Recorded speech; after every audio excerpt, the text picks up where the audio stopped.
Welcome to the Standard of Truth podcast, hosted by historian Dr. Garrett Dirkmaat, where we explore the early days of the Church of Jesus Christ of Latter-day Saints and gain rare historical insights into how a young farm boy was able to establish a new church and grow it by way of visions, manifestations, and miracles.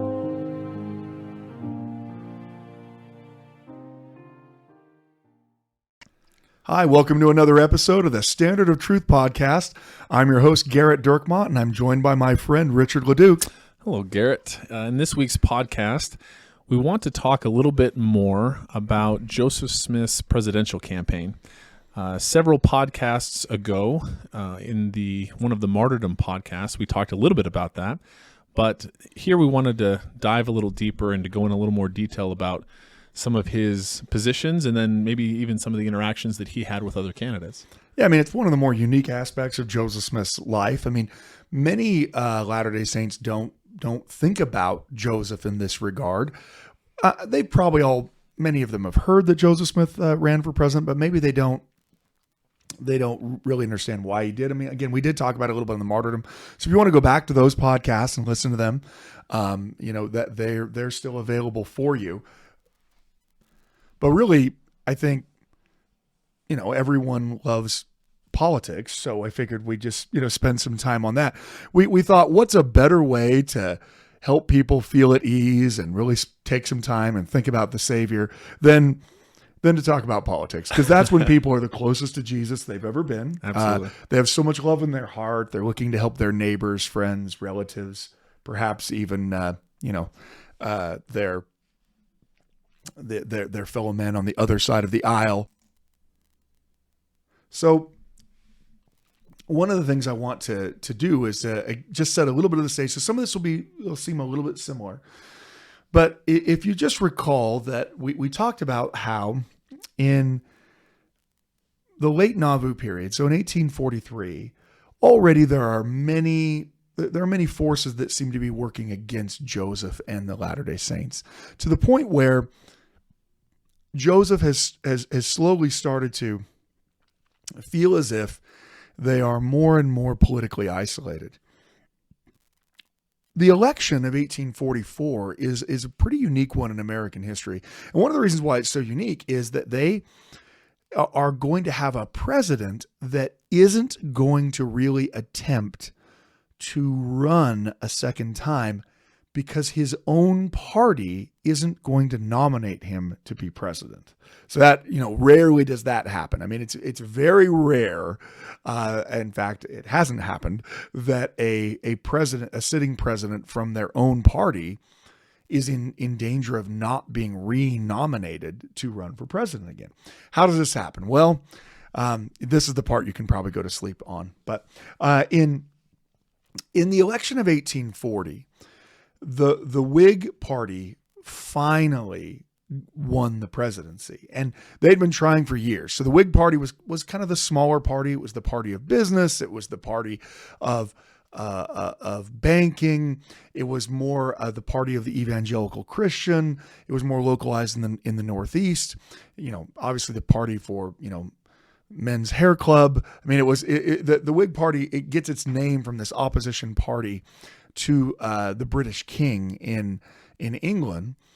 And the Democratic Party was by far, it was more wide ranging. It was a more national party. It was more the party of a small farmer, but of course in the South was also the party of slaveholders and slaveholding. So both parties at this time were at least tacitly, if not directly, in favor of slavery. So that's going to become a bigger issue later in American history.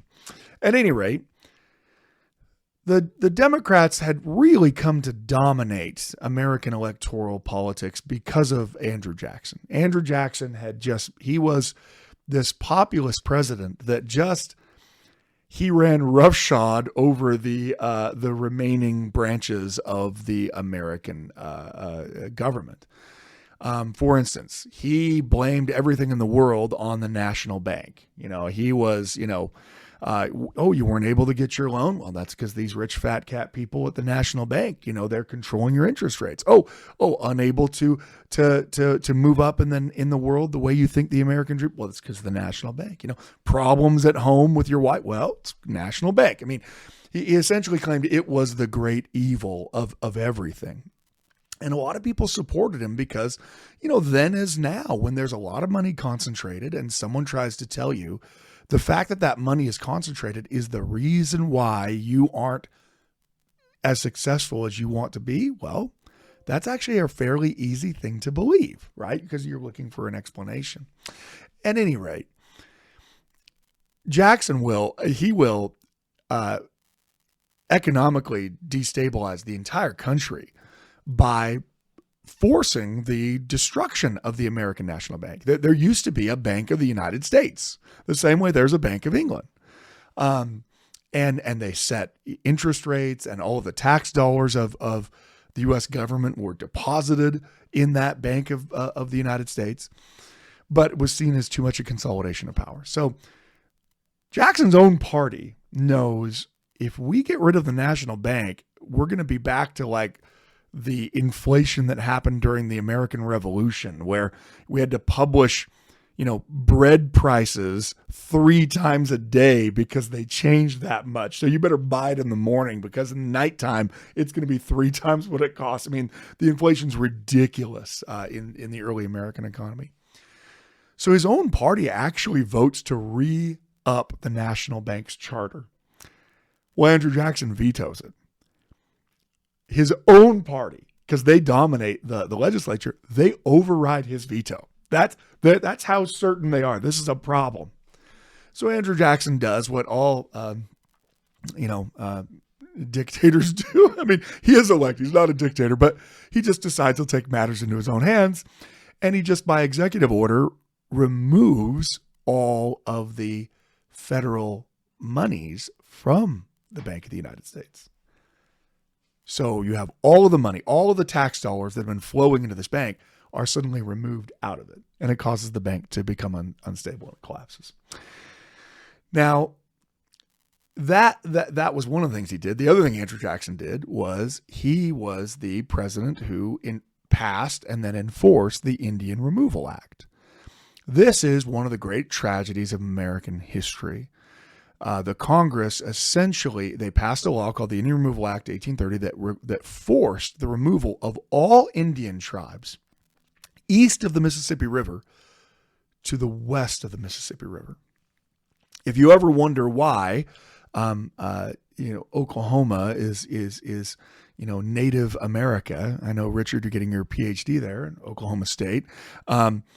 The reason why the so-called 5 civilized tribes, which is in and of itself a denigrating moniker, are there is not because they're native to Oklahoma, but because they were living in places like Georgia and South Carolina and Mississippi and Florida primarily, and they were forcibly removed by the United States to what was then Indian territory, which will later become the state of Oklahoma and the other parts of the West as well.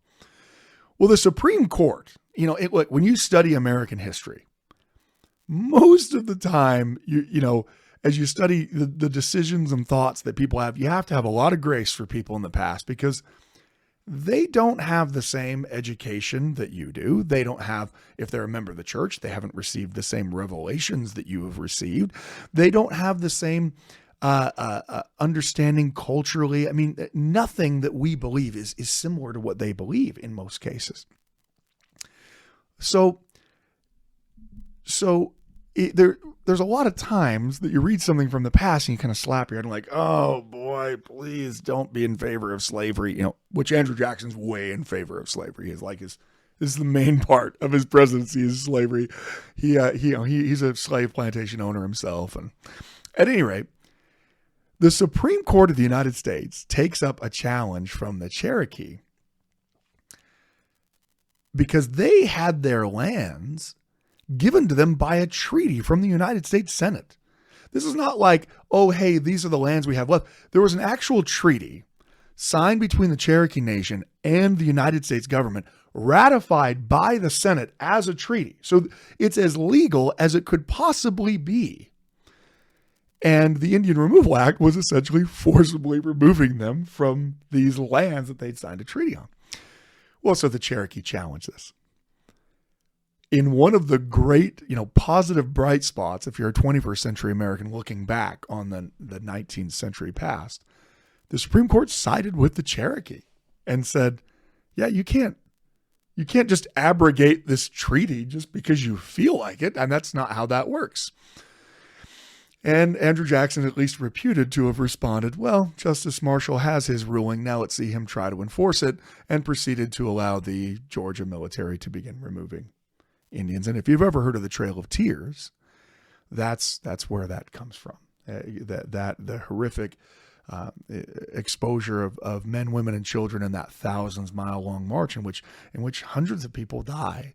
That is a result of this Indian Removal Act. So there's reasons why Andrew Jackson's not my favorite president. I don't know how he got his giant forehead on the $20 bill, given how anti-monetary policy he was. But why does that matter? Well, because that kind of sets a tone in American history of the kind of power of the presidency. And a lot of what's going to happen next matters because Joseph begins thinking of the American presidency in ways that Americans traditionally hadn't, in part because Andrew Jackson had wielded so much executive power as president. Now, on the other side of the ledger, it caused a great deal of opposition to executive power, especially among the Whig Party, which claimed that, all power should be held in the Congress, not in the presidency, things like that. You can't simply use your traditional understanding of Democrats and Republicans today. I'll occasionally have students say things like, so Whigs, were they like Republicans? No, they were like Whigs. And look, they believe different things. So you can't just, I know we desperately want to make whatever we know now equal something in the past, but almost always when we do that, it's erroneous and it doesn't work. So, we'll talk more about what they believe kind of going forward. At any rate, in the aftermath of Andrew Jackson as president, Martin Van Buren becomes president, which most Latter-day Saints have some kind of inkling that they know him and they don't like him. And it's not just because he's Dutch, because that would be a little bit of an insult to me. It's because Martin Van Buren is the president that Joseph will go meet with in Washington, D.C. and ask, what are you going to do? I mean, the Latter-day Saints have had thousands of acres of property, hundreds of thousands, if not millions of dollars worth of property stolen from them at the point of a bayonet, hundreds of people assaulted, all kinds of depredations and murders that have taken place. And no one is even charged for what happens in Missouri, let alone their lands being given back to them. This is a wholesale slaughter and ethnic cleansing of Latter-day Saints from Missouri. They are driven out and told they'll be killed if they stay. There's an extermination order out from the state of Missouri. Their lands and property are all taken, and no one has any accountability for this at all. And so for the Latter-day Saints, they keep petitioning and asking, and they're going to petition Congress, and they of course petition the courts, and they petition the courts in Missouri, and those don't listen very much. But it's this years-long odyssey to try to get some kind of justice for what happened in Missouri. We'll actually talk in a future podcast at some point when I work up the nerve. We'll talk about the Mormon War in Missouri and the horrific depredations that took place, and just how horrific this was for Latter-day Saints living there. But at any point, this is why Joseph meets with Martin Van Buren. Well, Van Buren, depending on which account you take, says something to the effect, your cause is just. I can do nothing for you. I'll lose the state of Missouri as a vote. When Van Buren goes for his reelection, he's challenged by the Whig Party, and he's there in the middle of an economic depression. And the Whig Party decide they're going to take a play out of the Democratic playbook. The reason why Andrew Jackson had come to dominate American politics and reshape the entire Democratic Party, was he was this war hero. Everyone loved Andrew Jackson because of the War of 1812. He was the one who won the Battle of New Orleans. He was, the old hickory. He was a terrible politician as far as politicians go. When he was first elected, he went to Congress as a congressman before he became president. He went to Congress as a congressman, was there for like a week, decided he really hated how Congress worked, and then went back home to Tennessee, which is probably par for the course, right? And so the Whigs decide, with the 1840 election, they're going to take a play out of the Democrats' playbook. And so they grab a war hero to run. No more of these statesmen, these John Quincy Adams and these highfalutin, educated banker lawyer types. Let's go find ourselves a war hero. And they do. They go get William Henry Harrison, who is the war hero, another war hero of the War of 1812, but famous for winning the Battle of Tippecanoe against Tecumseh, the great Indian chief of this Indian Confederacy during the time period. And he ran on probably, it's probably one of the things you might even remember from your junior high or perhaps high school years, the party platform. Do you remember the party platform at all that he ran on? When I say, Richard failed most of grade school, but yeah. I said the Battle of Tippecanoe. That's and something too. Tippecanoe and a pair of Nikes too. Tippecanoe and Tyler too. That's So Richard's going to be going back to remedial podcasting, and which this already is. I'm as down low as I could possibly get in terms of podcasting. Yeah, we're probably going to get knocked off of Apple at this point. But once they hear that, they're probably once they hear that I didn't know that Tippecanoe and Tyler too. They're monitoring. Yeah, maybe throw in some good things to say about Cook. And he's great. Yeah, that would probably help. Yeah. Anyway, why does that matter? You're thinking, why has he spent so much time on this? Well, because this is, just to set the stage a little bit. It's because in order to win, the Whigs don't have as many politicians, right? They don't have as many members of their party. They're not as widespread nationally. It's hard for them to win. So they pick a war hero, so they hope they get a bunch of crossover votes. But knowing that that's not going to be enough to get them over the line, they do something that has a really big import to our topic of discussion. And that is they pick a Democrat to run as the vice president. And that's who John Tyler is. John Tyler is a Virginia Democrat. Now, he was kind of the old wing of the Democrats before Andrew Jackson came to power. And so he represented the traditional Democrats rather than a Jacksonian Democrat. So they'd butted heads a whole bunch, and eventually John Tyler had essentially said, that's it, I'm leaving the party, I'm going to become a Whig. So Harrison runs, and he wins the election. It's a very close election, but Harrison wins, and Tyler is his vice president. And then William Henry Harrison does what all good Whig presidents do, dies in office. He almost immediately dies in office. In fact, he's believed that during his 3.5 hour inauguration address in the rain, that his body became chilled and tired, and he contracted pneumonia and he died 100 days into office. So John Tyler suddenly becomes president. This is devastating for the Whig Party. And this, again, you're like, I don't understand any of this. I know, but that's why we're doing this. Just you can replay it again. Maybe go find someone better to talk to you about it. But John Tyler might have been a Whig on paper, but he wasn't a Whig. He'd never been a Whig. He was a lifelong Democrat. He believed in things the Democrats believed in. He had just gotten in a fight with the party leadership and said, well, fine, forget you, I'll become a Whig.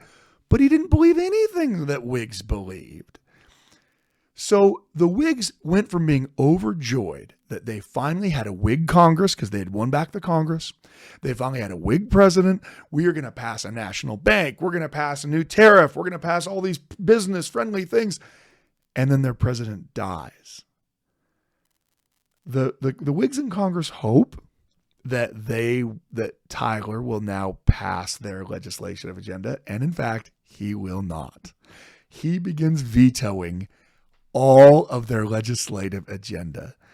I mean, you can probably put this in, whether you're a Democrat or Republican today, imagine if whatever party you are in the upcoming, next presidential election, in order for the party to win, they decide, the best way is to grab this moderate Democrat or this moderate Republican and add them to the ticket to get some crossover votes. And then that actual presidential candidate dies. And then that now president, vice president begins vetoing all of your own party's legislation. So needless to say, Democrats, they already hated John Tyler because they blamed him for the reason why the Whigs won the presidency. The only reason William Henry Harrison won is because you're popular and you jumped ship and pretended to be his vice president. So they hate him. Whigs hate John Tyler because he exists, because because he's supposedly the Whig president of the United States, but he's siding with the actual Democrats in Congress on everything. So John Tyler becomes probably the most hated president in American history as far as politically speaking. I mean, individually, I'm sure people like to go have a beer with him. Maybe, during this time period, even Latter-day Saints. But the reality is he has no support from his own party, who see him as this turncoat traitor. And he's not able to win them back by vetoing Whig legislation. Because as far as they're concerned, we wouldn't even have to deal with a Whig Congress if you hadn't become a traitor, right? The Whigs hate John Tyler because they finally got the presidency, and he is undermining every single thing they do. What does that mean? It means it leads to an 1844 election in which John Tyler can't even get nominated by the Whig Party that elected him. And when he puts some feelers out to perhaps going back to the Democratic Party, they're like, no thanks. There are a substantial number of people that say, oh yeah, they would back another Tyler presidency, but it's more around like 20%. And while that's a substantial number, that isn't going to win anyone the presidency. And so as you approach the 1844 election, what you have is the most curious of open presidential elections that you've really ever had. The sitting president could run for re-election, but isn't because his own party hates him. The opposition party also hates him and wants to put up their own party. And so you essentially have this open presidential election. In that world, as Joseph Smith begins contemplating the candidates, he decides that he is going to make he's going to reach out to them and find out who is actually going to help them. Joseph had started in life being much more trusting that the American political system would eventually come out right. Joseph really seems to have believed that at some point in Missouri, somebody would be willing to say, hey, you can't just take their home and put a gun to their head and say, it's my house now. We have laws in this country. You have to actually buy land. You can't threaten to kill somebody just to take it. And Joseph really seemed to believe early on in the 1830s that at some point a politician would have the courage to do what's right. But as time goes on, especially after Congress rejects their petition, after President Van Buren, says, well, I'm not going to do anything to help you. It seems like there's a growing level of frustration. And that frustration it manifests itself in Joseph becoming increasingly politically active on a national scale. Latter-day Saints were always people who voted locally, and of course they vote in national elections. But you don't find Joseph Smith making a bunch of commentary on who he supports for president in 1834. That's not there. Where do you start to see that? Well, after the catastrophe in Missouri, national politics start to take they start to become much more important to Joseph Smith, because the only way they're going to get their lands back in Missouri is through the presidency or through the Congress. So Joseph will make a couple of choices. The first is that even though most Mormons were Democrats. I apologize to all of the, no, I'm not saying most Democrats are Mormons. Most Mormons at the time were Democrats, and pretty universally so. That actually leads to some of the violence in Missouri, because Whigs in Missouri played an anti-Mormon card because they didn't want Mormons to vote, because then they'd vote in for Democrats. That Democratic Party allegiance had not really helped the Mormons at all.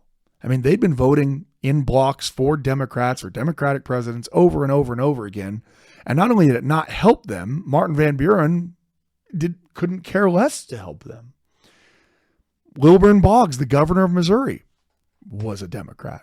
Now, the fact that they were all Democrats did help when they moved to Illinois, because the Illinois Democrats who controlled the state house were surprisingly very willing to accommodate the Latter-day Saints who moved to Illinois.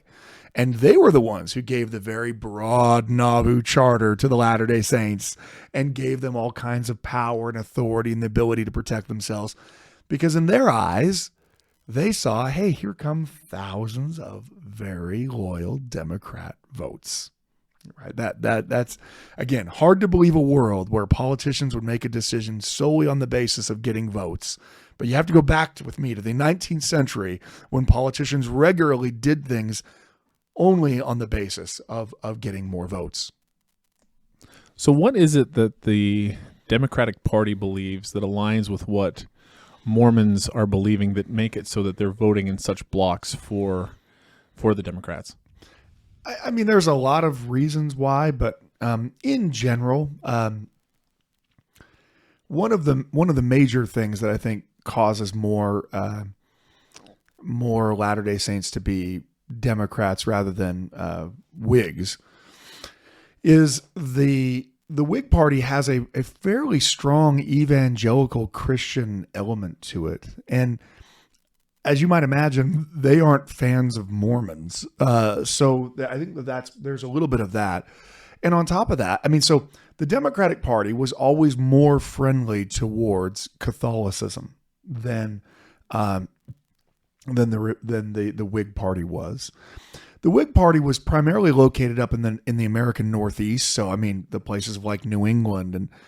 And today you think of those places not as hotbeds of religion, but you're thinking about the world the way it is now as opposed to the way it was then. In the United States in the 1830s, during the Second Great Awakening, Vermont is the most religious, most evangelical Christian place in the entire country. Today, it has the highest percentage of atheists. So they all moved out. They moved out. They clearly didn't move in, because there's the same number of nobody living in Vermont now as was then. But we tend to think of the South as being incredibly religious. But that's the result of much later influences. In the South, most Americans are Episcopalians. They're Anglican. They're Church of England. They actually resist most of the religious impulses of the Second Great Awakening because they are worried that the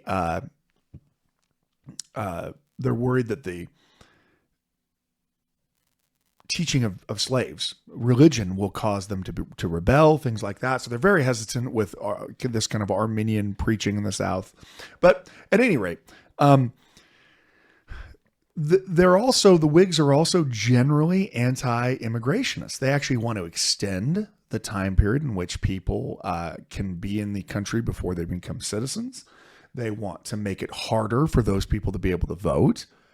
And that kind of nativist sentiment is also, going to be increasingly unhelpful to Latter-day Saints who are starting to get converts from overseas, right?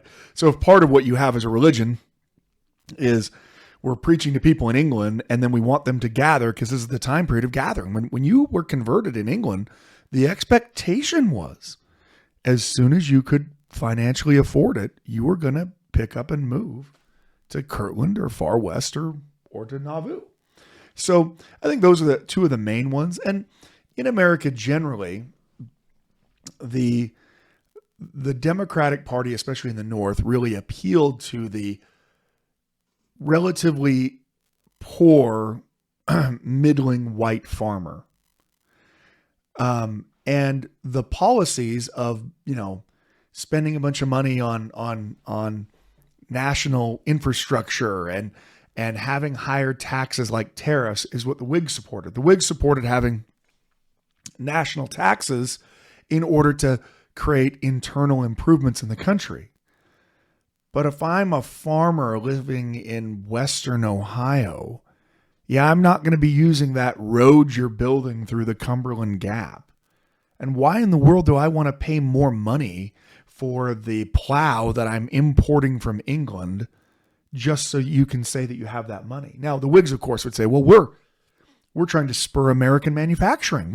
By having these tariffs, we can create American manufacturing, and now we'll be able to make it so people can make plows in America, and eventually that'll make America more independent, and eventually there will be an American plow that's as cheap as a British plow.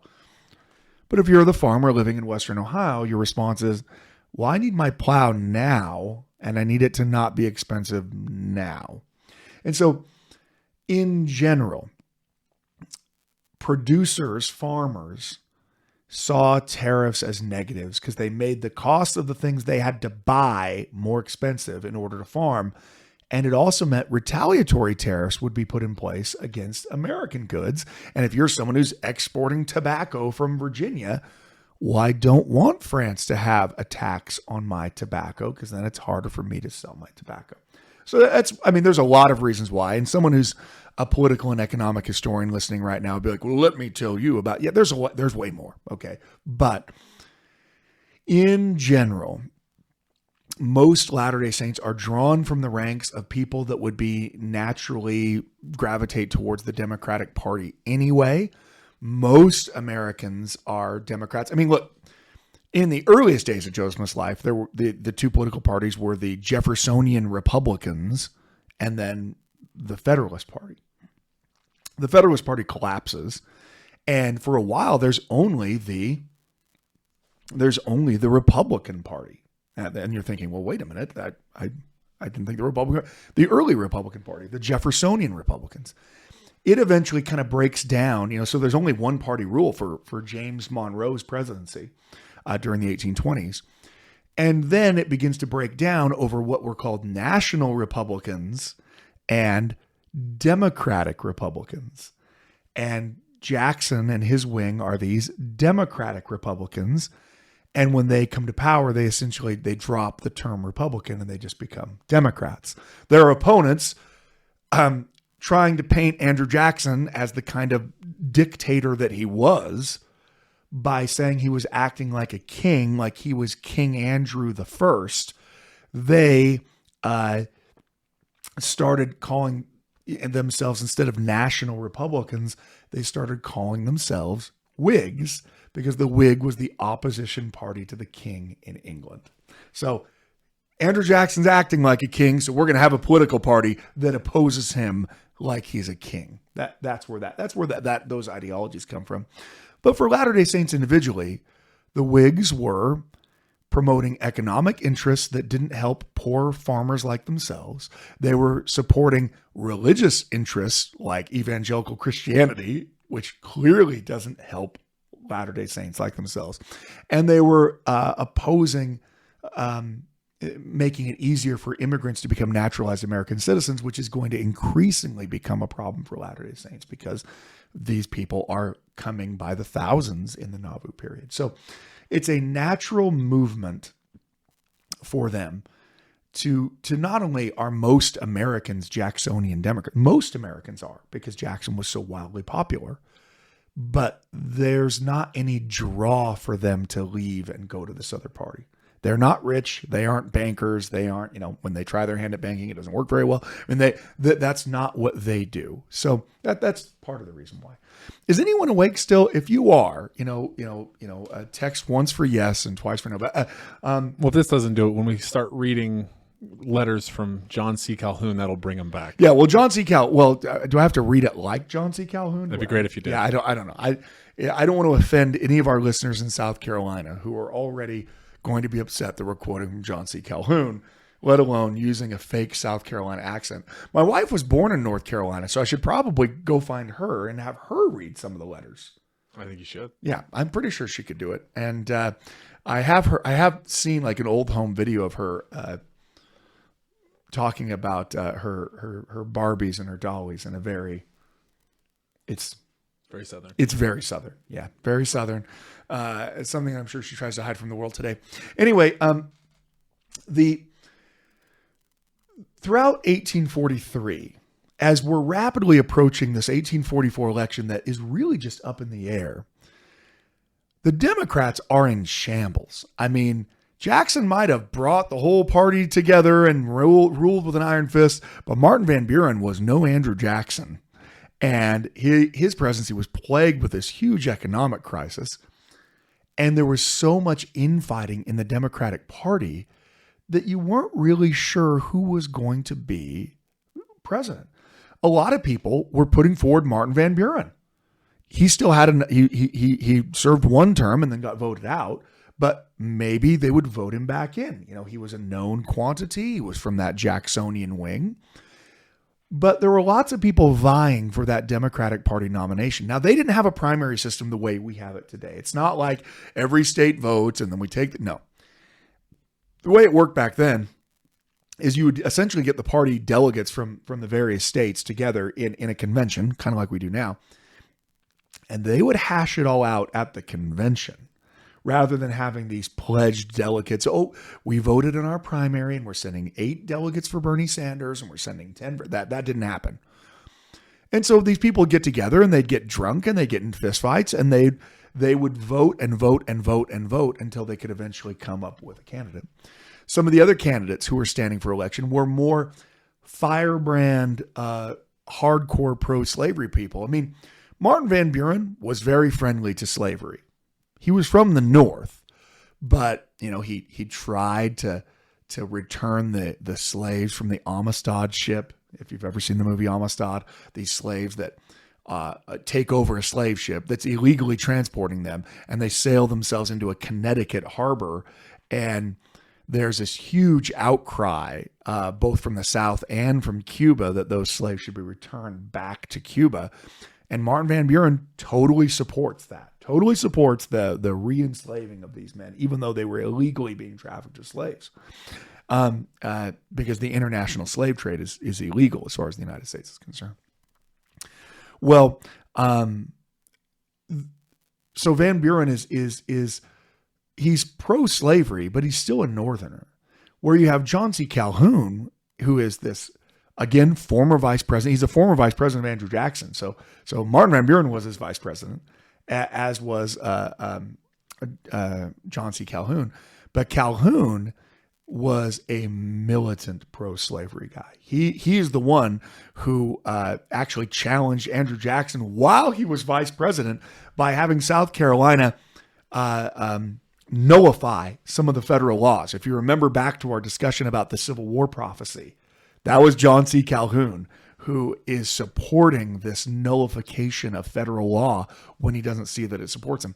Calhoun wants to see slavery extended all over the country. He doesn't want any opposition to slavery at all. So he's running as this deep South Southern firebrand Democrat. Richard Mentor Johnson is also running as the vice as the president. He was vice president to Martin Van Buren. So he's from Kentucky. He's also a pro-slavery guy, but he had been Martin Van Buren's vice president and now was standing to run for president as well in 1844. I don't know if you know, Richard Johnson also had a pretty catchy campaign slogan. He did. You just know that one off the top of your head. Off the top of my head, I think it goes something like Rumsey Dumpsy, Colonel Johnson killed Tecumseh. It's right off the top of my head. I know failed political campaign slogans better than successful ones. So I can only ask you ones where they don't succeed, and then you'll know those. Yeah, sure. Yeah, so if I asked you what Geraldine Ferraros was, you've got that. Yeah, but you don't know Tippecanoe and Tyler too. But yeah, I mean, and he's right. Colonel Johnson, Richard Johnson, Vice President Richard Johnson, his claim to fame was that at the Battle of the Thames in 1813, in Canada, in the War of 1812, during one of the invasions of Canada, which was on the British side, if you're wondering why we're invading Canada, he claims that at that battle, the great Indian chief, William Henry Harrison had won the presidency on the basis that he had won a great victory against Tecumseh. Well, so Colonel Johnson, Richard Johnson took that page out of the playbook. Well, you might have beaten him in a battle, but I'm literally the one who actually shot and killed Tecumseh. Now, there is very little to no evidence that this is actually the case outside of PR. And again, I know it's impossible to believe. You are going to have to go with me to a place where a politician might claim to have done something in order to gain national favor that there's very little evidence that they actually did. But in the past, politicians would do that. Wow. Wow. The things we learn. I'm so grateful for where we are today. Anyway, the reality is, Johnson's, his little catchy slogan. I mean, spoiler alert, Rumsey Dumpsy, Colonel Johnson killed Tecumseh did not get him elected president, but that'll factor in. So you have these various, and you also have Lewis Cass. Now, Lewis Cass is, he's a Michigander. And I don't know whether he'd have been for Michigan State or Michigan.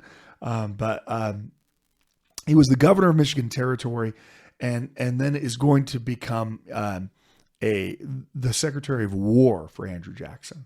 So Andrew Jackson, he removes all the Indians from the American Southeast. The person implementing that policy, the person using the military to do that, is Lewis Cass. So he has a fairly sordid background in that regard as well, as far as 21st century Americans are concerned. How is that viewed nationally, by the way? I was interested by that because so he's running based on what he did there. My guess is that for many Americans, the removal of the Native Americans was popular. Yeah, as what is going to come as a gigantic shock to anyone who's ever studied the American past at all.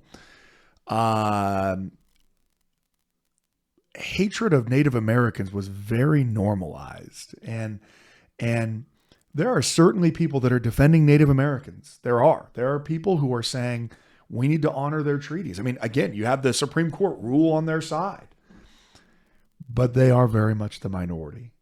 Most Americans at best will have this kind of benevolent paternalist racism directed towards Native Americans, where they say, well, if they stay in Florida, I mean, eventually they're just going to be so drowned out by the whites who live there that they'll lose their whole culture and language anyway. So it's actually good for us to move them somewhere else where they can maintain their culture. It just so happens to be also away from where the gold was found in Georgia. But yeah, so most Americans have decidedly negative views towards Native Americans, and that's not an American ideal. It's exactly the way the Europeans treated Native Americans in period. And so the Americans, carrying on from the English, they see the Native Americans as an impediment. I mean, the price for Native American peace with whites will always be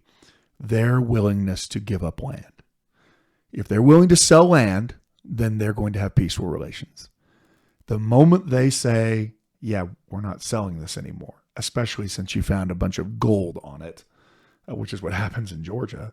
Well, the moment that they say that, there's going to be problems in Native American white relations. So, yeah, Lewis Cass isn't just heralded for carrying out the Indian Removal Act. I mean, he's a national statesman. He's been a minister to France. I mean, he's a well-accomplished person. So he's also running on the Democratic side. So I listed off a bunch of Democratic candidates: Martin Van Buren, Lewis Cass, Richard Mentor Johnson, and John C. Calhoun. On the Whig side of the ledger, it's a much easier list. And by that, I mean it's not a list. Henry Clay is the great statesman. Henry Clay, you might even have known him. Maybe you knew him from since you knew Rumsey Dumpsey, I'm guessing you knew Henry Clay. Hooray, hooray, the country's rising for Henry Clay and Frelinghuysen. I don't know if I pronounced his last name correctly. That's the way. If you're going to say the country's rising, when I was a child and my mother would sing lullabies, she would sing. She would sing to you. She would say, failed "Hey, presidential slogan. the country's rising for Frelinghuysen." Frelinghuysen. Yeah. Again, in a spoiler alert, Henry Clay doesn't become president, but Henry Clay had kind of been seen as this, the statesman waiting in the wings. He's the great compromiser. He's the one who pushed the Missouri Compromise, that compromise of 1820, through the Congress. And the Whigs are unified in support behind him in a way that it's actually, hard to find in any modern presidential elections, where it's just everyone is saying this is the person that's going to be our candidate. And so Joseph knows who is going to be the candidate from the Whig side. He's not entirely sure who the candidate from the Democratic side is, because they haven't gone to the presidential, the primary, or they haven't had the convention and fought it out yet. But he does know who these people are. And so he is going to try to ascertain what it is they believe. Even leading up to this, though, in 1843, Joseph he's made a pretty fateful decision, and that is that at least on the national scale, while he's still going to support local Democratic candidates in Illinois, as they always have, he is going to publicly support Henry Clay, the Whig, for president. And part of the reason why I think is that in mid-1843, most people think that it's either going to be Martin Van Buren as the presidential candidate, who Joseph is well aware will do nothing to help them, or the next most likely person is actually Richard Mentor Johnson of Rumsey Dumpsey Tecumseh fame, who was the vice president who was also unwilling to help them. So I think Joseph kind of gets pushed towards the support of Henry Clay. And plus, Henry Clay has been highly critical of the Jacksonian Democrats on the basis of their, kind of wielding dictatorial power. The fact that they are willing to do things without the Congress doing it is a big part of the criticism. And so I think Joseph almost sees Henry Clay as a kind of law and order candidate type of person, right? That if there's anyone who's going to follow the laws, it's the great jurist and statesman and lawyer, Henry Clay. If anyone's going to say, you can't have your property taken away from you because someone has a gun, it's going to be Henry Clay. And he'll even give an interview to this effect in the second half of 1843.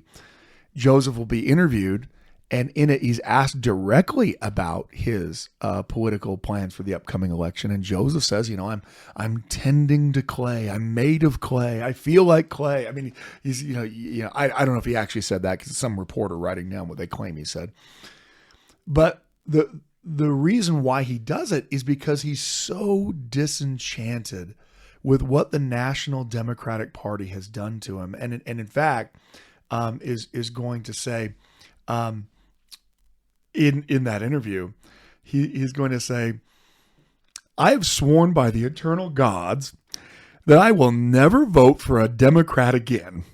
And I intend to swear my children, putting their hand under the thigh as Abraham swore Isaac, that they will never vote a Democratic ticket in all their generations. It is the meanest, lowest party in all creation. It is the lowest, most tyrannical beings in the world. They opposed me in Missouri and were going to shoot me for treason, and I had never committed any treason whatever." Huh. So I'm assuming that everyone's rewinding this so that they can misappropriate this quote in their next, elders quorum. But it gives a sense of where Joseph was at, the frustration over to the boiling point that you have Democrats who are in control of the state house and the government in Missouri that lead the extermination of Mormons. You have Democrats in control of the presidency and the Congress that refuse to intervene, and the presidency who refuse to intervene. The Democrats have rewarded Latter-day Saint loyalty with absolutely nothing but platitudes and, "Oh yeah, we're really sorry that happened to you." Yeah, well, sorry doesn't do anything about the people that were murdered, right? I mean, and so you can see Joseph, expressing some venting frustration there. But because he's so frustrated, the very fact that he's so frustrated means that when he's not just going to simply take, he thinks Clay will be on their side, but he's not going to just simply take it for granted. He is going to write to each of these candidates. He's going to write to them and ask them specifically what it is they are going to do if they are elected president. He's going to write to them and say, what is your cause? So again, he doesn't know exactly who the candidates are going to be. And, in another spoiler alert for those of you who aren't up on your Rumsey Dumpsies, it's actually none of those Democratic candidates actually become president. Lewis Cass has a lead in the voting. They go 9 ballots in when it's obvious they can't resolve it between Martin Van Buren and Lewis Cass. And so they use Polk, James K. Polk from Tennessee, as this kind of dark horse compromise candidate between the Deep South Democrats and the Northern Democrats. Joseph never even writes to Polk because, he didn't know that Polk was going to even be a consideration. And actually, Henry Clay loves how unknown James Polk is. In fact, one of his little campaign slogans during the campaign is going to be something to the effect of, "James Polk, who's he?" Essentially, it's a, no name recognition there. At any rate, Joseph's going to write to all of them, hoping to find out what they're going to do if they're elected to help the Latter-day Saints. Here's an example of one of those letters. This is the letter he writes to John C. Calhoun. "Dear sir, we understand that you are a candidate for the presidency at the ensuing election. As the Latter-day Saints, sometimes called Mormons, who now constitute a numerous class in the school politic of this vast republic, have been robbed of an immense amount of property and endured nameless sufferings by the state of Missouri, and from her borders have been driven by force of arms contrary to our national covenants. And as in vain we have sought redress by all constitutional, legal, and honorable means in her courts, her executive councils, and her legislative halls, and as we have petitioned Congress to take cognizance of our sufferings without effect, we have judged it wisdom to address you this communication and solicit an immediate, specific, and candid reply to what will your rule of action be relative to us as a people should fortune favor your ascension to the chief magistracy. Most respectfully, sir, your friend and the friend of peace and good order and constitutional rights, Joseph Smith, in behalf of the Church of Jesus Christ of Latter-day Saints." So they send an almost identical letter to all of the presidential candidates, asking, like they said there, specifically, what are you going to do to help us? These candidates are going to respond one by one And let me start with Calhoun's response so you can get an idea. Now, first of all, that actually demonstrates to you how big a deal Mormonism, so-called, is in the 1840s. Joseph Smith writes John C. Calhoun a letter, and John C. Calhoun, based on the date of the letter he sends back, must have immediately written a letter back. I mean, now, mainly, I think what Calhoun's trying to do is to cover himself. Everyone hates Mormons, right? So some people like tariffs, some people don't like tariffs. Some people like national banks, some people don't like national banks. Some people like this, some people like that, and everyone hates Mormons. And so one of the things that's coming out of this is these presidential candidates realize that there's a chance that someone might try to tie them to the Mormon car, so to speak, right? That if someone can claim that they're a Mormon candidate, this is actually already going on in Illinois. The very fact that the Mormons vote in blocks for Democrats and therefore voted in blocks for Thomas Ford, the Democratic governor of Illinois, led to the critics of Thomas Ford calling him the Mormon governor of Illinois. Now, as you might be aware, Thomas Ford was not a Mormon, and it will eventually become among the most hated of 19th century politicians for his complicit, at worst, and apathetic reaction at best to what leads to Joseph's murder. But his critics are using Mormonism as a millstone to hang around his neck because Mormons are hated. You either hate them politically because they're in a different political party. You hate them because they're corrupting Christianity if you happen to be a very strong Christian. You hate them because of the just the stories you hear about their aberrant and deviant ways. I mean, they are weird, they are different. If they're local to where you are, they're upsetting the apple cart of the way everything is, and so they're hated. So I think a lot of these candidates actually feel the need to respond, because what if someone takes my lack of response as a support of Joseph Smith? And so we'll see what John C. Calhoun had to say. December 2nd, 1843. Sir. It doesn't say, dear sir. It doesn't say, General Smith, your most humble and obedient servant. I mean, John C. Calhoun is, surprisingly, for someone who was so overwhelmingly in favor of keeping other human beings in bondage, rather terse in his response. Does the general Latter-day Saint opposition to slavery affect this here? Or is even that not something that's maybe even known by John C. Calhoun? So John C. Calhoun is not going to probably be as aware of that. Although if he's aware of look, he certainly knows his Democratic colleagues in the Senate from Missouri. And whenever they are justifying their actions as Mormons, one of the things they're going to say is, well, these Mormons were opposed to slavery. They were messing with our slaves. They were trying to convert our slaves. They were trying to bring free people of color to the state of Missouri that would incite our slaves to bloodshed, is what the Jackson County mob says. So, I mean, I think that's tinged with it. I mean, Joseph Smith's a Northerner. Nearly all of his followers are Northerners.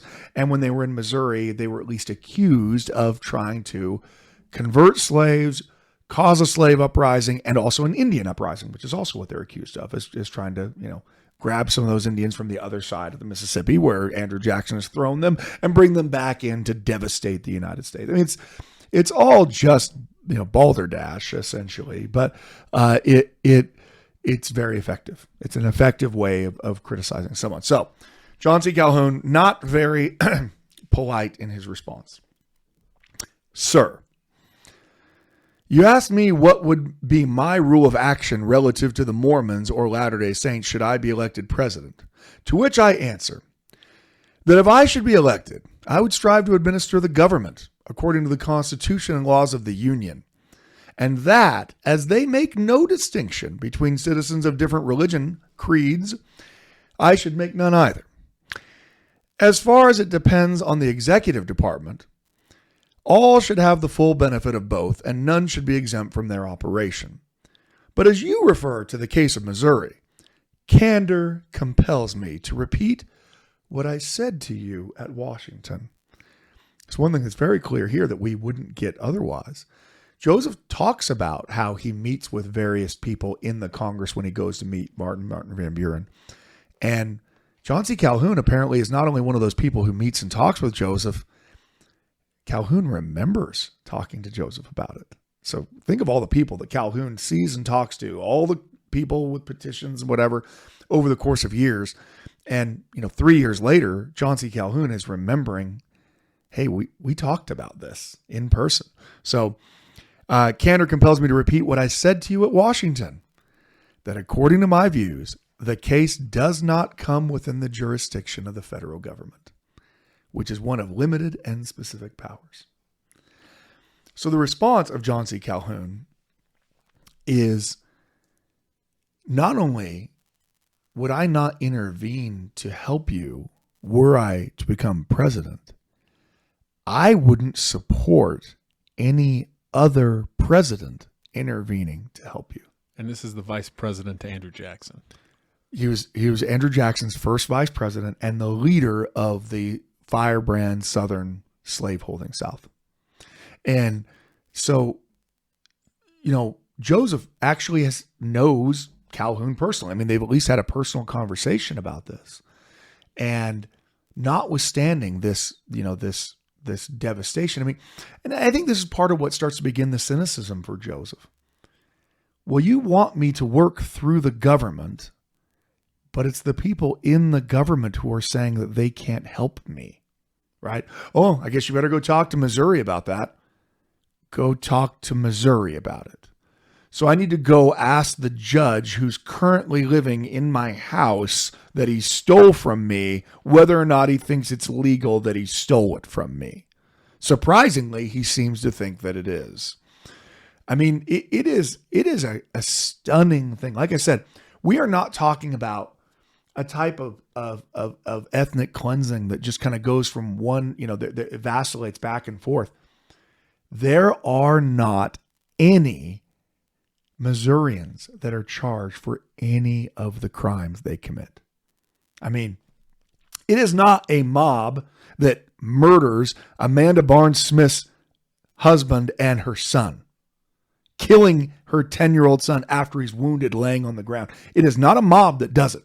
It is the Livingston County State Militia of Missouri that does it. Was there a court-martial for the murdering of a child? How many people were brought up on charges for killing children? A grand total of 0 of them. So for Latter-day Saints, the apathy on the part of all governmental structures is becoming more and more and more poignant. On our next podcast, we're going to examine some of the other letters that Joseph receives from these candidates and how that sparks Joseph to make a couple of very fateful determinations, one of which is that American democracy is a failure for the Latter-day Saints. It won't protect them. Local politicians won't protect them. Governors won't protect them. The Congress won't protect them. Courts won't protect them.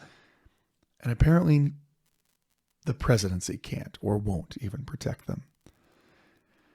And so if you can't get justice inside of America, what are you going to do?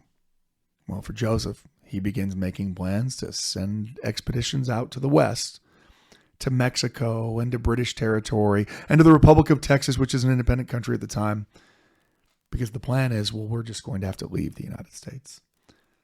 And also, he will then put up his own candidacy for presidency, and that will be a major part of what we talk about. What is Joseph Smith's presidential platform? We'll talk about that next week.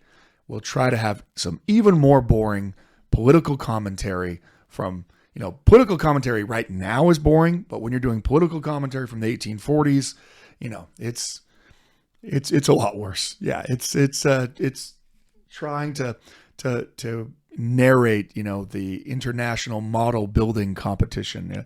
I noticed that he used some of the graphite there before he attached the second portion of figure 4. That's going to come back to haunt him. Anyway, so we'll talk next week on this as well.